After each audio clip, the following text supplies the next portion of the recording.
पूरी करो। सैलरी मेरी 4 से 5 महीने की तनख्वाह है। मेरी सैलरी दो। 2 साल से जॉब कर रही हूँ, मेरा 6 महीने का पेंडिंग है। हमारी जो सैलरी है प्रत्येक एम्प्लॉय की 5-6 महीने से ड्यू चल रही है। राष्ट्रीय राजमार्ग स्थित नैती अस्पताल एक बार फिर विवादों में है।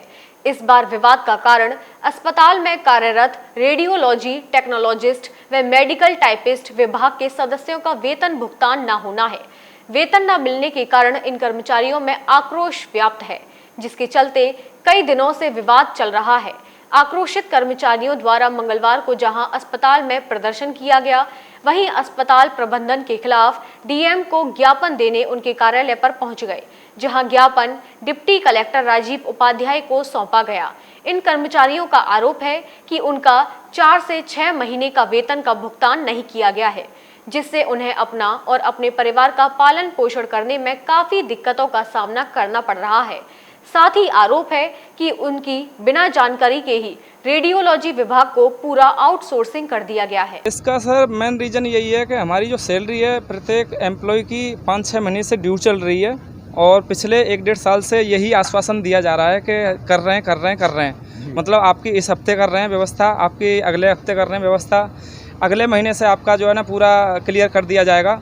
ऐसे ही आश्वासन दिया जा रहा है, बट उसका कोई मेन सॉल्यूशन नहीं निकल पा रहा है। एम्प्लॉय होंगे जिनकी अभी तक सैलरी नहीं एम्प्लॉय सर 12 पूरा रेडियोलॉजी डिपार्टमेंट है, उसमें हमारे radiology technician, all technician and MTB शामिल हैं।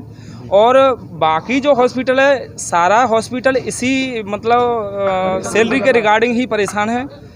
किसी भी डिपार्टमेंट में चले जाइए आप, लेकिन हम क्या कहता है? मैनेजमेंट ये कह रहा है कि हमें रिजाइन कर दो और उसके बाद 45 दिन के बाद आपका क्लियरेंस कर देंगे। लेकिन हमारे पास उसके लिए 2 बंदे हमारे ऑलरेडी रिजाइन कर चुके हैं, लेकिन उनका अभी तक, एक को 90 दिन हो गए, एक को 1 साल होने जा रहा है, लेकिन उनका कोई भी क्लियरेंस अभी तक नहीं हो पाया है।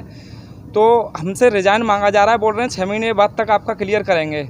और रिजाइन हमारा स्टैंड मांगा जा रहा है, हमें पता भी नहीं है। इंस्टेंट ही हमें बताया गया कि आपका जो डिपार्टमेंट है, रेडियोलॉजी डिपार्टमेंट, पूरा U4Red नाम की कंपनी को टेक ओवर कर दिया गया है, उसको दे दिया गया है। लेकिन हमें कोई सूचना नहीं दी गई पहले से। इंस्टेंट हमें सूचना दी गई है इसके लिए 2-3 दिन पहले ही, और रिजाइन करने के लिए डायरेक्ट बोल दिया तुम सारे टेक्नीशियन रिजाइन कर दो। नई अपॉइंटमेंट लेटर में लिखा है 30 डेज, और जबकि हमारे जो अपॉइंटमेंट दिया गया है उसमें दिया गया है जब भी आप रिजाइन करेंगे तो 1 महीने का नोटिस पीरियड देना पड़ेगा आपको, लेकिन उसका कोई भी फॉलो नहीं कर रहे हैं ये लोग। और ना हमारी मांग ये है कि हमारा अभी तक का जो पैसा है, जो हमारी सैलरी है, उसको रिलीज करें। और जो हमारा जो पीएफ है पिछले 15 महीने से ड्यू पड़ा हुआ है, हमारी ग्रेच्युटी भी बाकी है प्रत्येक एम्प्लॉय की, वो भी नहीं दी गई है, कुछ भी नहीं दिया गया है। और डायरेक्ट हमें नहीं मिलती तो फिर क्या करेंगे आप? सुसाइड करेंगे? हमारी सर सैलरी नहीं मिलती है। मैं यहाँ पर सर फैमिली के साथ रहता हूँ। मेरी 3 बिटियाँ हैं, एक बूढ़ी मदर है, मेरे फादर एक्सपायर हो चुके हैं 10 साल पहले।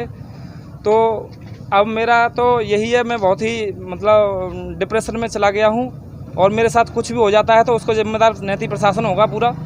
और मेरी फैमिली के साथ भी कुछ भी होता है तो यही जिम्मेदार होंगे। और मैं बहुत ही फाइनेंशियली तौर पर बहुत ही ख़राब स्थिति से गुजर रहा हूँ। वो मुझे ही पता है कि मैं कितनी ख़राब स्थिति से गुजर रहा हूँ। समस्या सर, मैं यहाँ पे 25 जनवरी 2016 से कार्यरत पे हूँ। मेरा अभी 4 साल 8 महीने करीब होने वाले हैं। तो हमने सैलरी के लिए, और मैं डिपार्टमेंट का यूनिट हेड भी हूँ, ठीक है सर। तो हमें ये बताया गया है कि सैलरी के लिए हर 15 दिन या 1 महीने बाद बोला जाता है कि आपकी सैलरी आ जाएगी। कितने महीने की सैलरी आपकी? सैलरी मेरी 4 से 5 महीने की तनख्वाह है। मतलब जो हमारा डिपार्टमेंट है, किसी की भी सैलरी इंस्टेंटेंट नहीं है। किसी की 5 महीने की है, किसी की 6 महीने की है, किसी की 4 महीने की है। किसी की क्या बोलता है? मैनेजमेंट ये बोलता है कि सैलरी आ जाएगी, हम अभी कर नहीं पा रहे हैं। और जब हम थोड़ा सा एक साथ यूनिटी में आते हैं तो हमें सीधे बोला जाता है जिसको खबर करनी है कर दो। डीएम एडीएम जितने भी लोग हैं हमारे यहाँ एडमिट भी होके गए। तो नहीं मिलती है तो क्या करेंगे फिर? सर कुछ भी कर सकते हैं सर। फैमिली फाइनेंशियल स्टेज में है, फैमिली में कुछ खर्चे हो नहीं पा रहे हैं। मेरे 2 बच्चे हैं, उनके अभी एडमिशन नहीं हुए हैं। कितने लोग होंगे, कितने एम्प्लॉय होंगे आपके? हमारे अराउंड 15 लोग के करीब हैं डिपार्टमेंट के, जिसमें एमटीबी इंक्लूड है। हम यही चाहते हैं कि हमारी सैलरी दे दी जाए, क्योंकि हमारा जो ज्वाइनिंग लेटर है उसमें लिखा गया है कि अगर आप छोड़ते हो तो आपको 1 महीने का नोटिस देना पड़ेगा। अगर कंपनी आपको निकालती है, टर्मिनेट करती है, या इमीडिएट रिजाइन मांगती है तो उस कंडीशन में हॉस्पिटल आपको 40 या 45 दिन की सैलरी देगा, या टर्मिनेट करती है तो उसमें 3 महीने का जो नोटिस होता है एज़ पर गवर्नमेंट रूल, उसमें 3 महीने की सैलरी आपको दी जाएगी। लेकिन अब ये सैलरी की तो बात दूसरी बात है, इन्होंने जो हमारा डिपार्टमेंट है आउटसोर्स कर दिया। 13 अगस्त को इन्होंने बताया कि हमने रेडियोलॉजी आउटसोर्स कर दिया है, आप इनके साथ काम करेंगे, लेकिन वो भी हमारे पूरे स्टाफ को रख नहीं रहा है। जिसकी 50,000 60,000 रुपये तनख्वाह है उसको यूफॉरेड जो कंपनी आउटसोर्स की है वो केवल 30,000 रुपये दे रही है उसको, लेकिन वो जिसकी 70,000 या 80,000 रुपये तनख्वाह है वो 30,000 में कैसे सर्वाइव कर पाएगा। शिप्रा यादव, मैं 2 साल से जॉब कर रही हूँ, मेरा 6 महीने का पेंडिंग है, मुझे पैसा नहीं दिया गया, दूसरी कंपनी को टेक ओवर कर दिया है हॉस्पिटल बिना बताए हुए, हमें कोई इन्फॉर्म नहीं है और जॉब भी निकाल दिया और जॉब से भी निकाल दिया है। क्या कहना है इनका? सैलरी के लिए बोल रहे हैं कि हमारे पास अभी फंड नहीं है, हम दे देंगे। कब से सैलरी? 6 महीने से ये लोग हमको यही बोलते आ रहे हैं कि दे देंगे, नहीं पैसा नहीं दे रहे हैं। अब परेशानी क्या है आपको? अभी मेरी कल से तबीयत खराब है, मुझे चक्कर आ रहे हैं, वीकनेस हो रही है बहुत ज़्यादा। आप कितने लोग हड़ताल पर बैठे हैं? हमारा ऑलरेडी स्टाफ हड़ताल पे है, ना उसके पास जॉब है ना ही उसके पास पैसा है, क्या करेगा वो।